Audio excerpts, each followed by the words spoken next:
Welcome to the second class where we're going to teach you casting in Python. So what is casting? Casting is changing the data type of a variable in Python. So let's get kicking. So just type Python. We are still using the terminal for this class. So for example, let's create a variable a, which is an integer. So you just type a and then 3. So if we print this,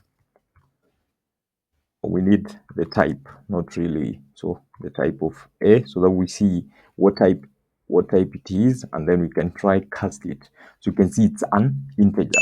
But then what if we wanted a to be a string? So we can put a is equals to, if you need to cast a number, for example 3, you just do that,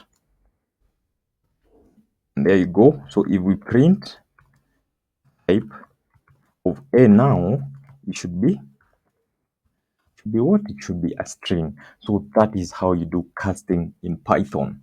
So see you in the next class.